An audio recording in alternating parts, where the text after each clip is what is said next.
Groundwater contamination. The pollution of groundwater is a serious matter, particularly in areas where aquifers provide a large part of the water supply. One common source of groundwater pollution is sewage. Its sources include an ever-increasing number of septic tanks, as well as inadequate or broken sewer systems and farm wastes. If sewage water that is contaminated with bacteria enters the groundwater system, it may become purified through natural processes. The harmful bacteria may be mechanically filtered by the sediment through which the water percolates, destroyed by chemical oxidation, and/or assimilated by other organisms. For purification to occur, however, the aquifer must be of the correct composition. For example, extremely permeable aquifers, such as highly fractured crystalline rock, coarse gravel, or cavernous limestone, have such large openings that contaminated groundwater may travel long distances without being filtered and cleansed. In this case, the water flows too rapidly and is not in contact with the surrounding material long enough for purification to occur. This is the problem at well 1 in Figure 17.31a. Figure 17.31 comparing two aquifers. In this example, the limestone aquifer allowed the contamination to reach a well, but the sandstone aquifer did not. On the other hand, when the aquifer is composed of sand or permeable sandstone, it can sometimes be purified after traveling only a few dozen meters through it. The openings between sand grains are large enough to permit water movement, yet the movement of the water is slow enough to allow ample time for its purification. Well 2, Figure 17.31b. Sometimes sinking a well can lead to groundwater pollution problems. If the well pumps a sufficient quantity of water, the cone of depression will locally increase the slope of the water table. In some instances, the original slope may even be reversed. This could lead to the contamination of wells that yielded unpolluted water before heavy pumping began. Figure 17.32. Also recall that the rate of groundwater movement increases as the slope of the water table gets steeper. This could produce problems because a faster rate of movement allows less time for the water to be purified in the aquifer before it is pumped to the surface. Smart Figure 17.32 Changing direction. Drawdown at the heavily pumped well changed the slope of the water table, which led to the contamination of the small well. Tutorial. Cone of depression. Other sources and types of contamination also threaten groundwater supplies. Figure 17.33. These include widely used substances such as highway salt, fertilizers that are spread across the land surface, and pesticides. In addition, a wide array of chemicals and industrial materials may leak from pipelines, storage tanks, landfills, and holding ponds. Some of these pollutants are classified as hazardous, meaning that they are either flammable, corrosive, explosive, or toxic. In landfills, potential contaminants are heaped onto mounds or spread directly over the ground. As rainwater oozes through the refuse, it may dissolve a variety of organic and inorganic materials.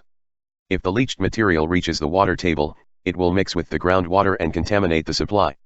Similar problems may result from leakage of shallow excavations called holding ponds into which a variety of liquid wastes are disposed. Figure 17.33 Potential sources of contamination. Sometimes materials leached from landfills and leaking gasoline storage tanks contaminate an aquifer. Landfill photo by Deposit Photos/Glow Images, Storage tank photo by Earth Gallery Environment/Alamy. Because groundwater movement is usually slow, polluted water can go undetected for a long time. In fact, contamination is sometimes discovered only after drinking water has been affected and people become ill. By this time, the volume of polluted water may be very large, and even if the source of contamination is removed immediately, the problem is not solved. Although the sources of groundwater contamination are numerous, there are relatively few solutions. Once the source of the problem has been identified and eliminated, the most common practice is simply to abandon the water supply and allow the pollutants to be flushed away gradually.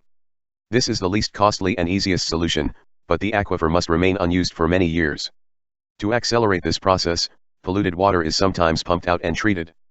Following removal of the tainted water, the aquifer is allowed to recharge naturally, or in some cases the treated water or other fresh water is pumped back in. This process is costly, time-consuming, and may be risky because there is no way to be certain that all of the contamination has been removed. Clearly, the most effective solution to groundwater contamination is prevention. This is Callan Bentley. Welcome back for another Smart Figure. After watching this video, you should be able to describe what the cone of depression is and how it relates to groundwater flow. Well, the cone of depression is basically the dimple that forms on the surface of the water table when excessive pumping takes place. Basically, when water is pumped out faster than it can flow back into the pore spaces where the groundwater exists. So here's an example where you've got two established wells, one on the left, one on the right, and in the middle they install a new high-capacity well. After they start pumping out of the high-capacity well, so much water is drawn out there to produce the irrigation of the crops that you see up here on the surface that the water table drops from wherever it used to be down to a new level right there around that well. So the well creates sort of a dimple in the surface of the water table. And as a result, the water table has dropped down below the bottoms of the previous wells, and they've gone dry. So that's a pretty big problem for whoever's depending on those old wells. Now, what would happen in this situation where we've got a well and we've got a septic tank, and we end up seeing that the overall groundwater flow here is from the right side of the screen towards the left side of the screen. The septic tank is leaking, so it's leaking raw sewage into the ground, but because of the flow of groundwater, it's moving off towards the left. Well, what would happen if a new well was put into that field, another high-capacity well that was drawing out lots and lots of water? Okay, you've had a minute to think about it. Well, the answer is that a cone of depression would form, and that would actually potentially locally reverse the flow of groundwater so that it's flowing towards the bottom of that cone.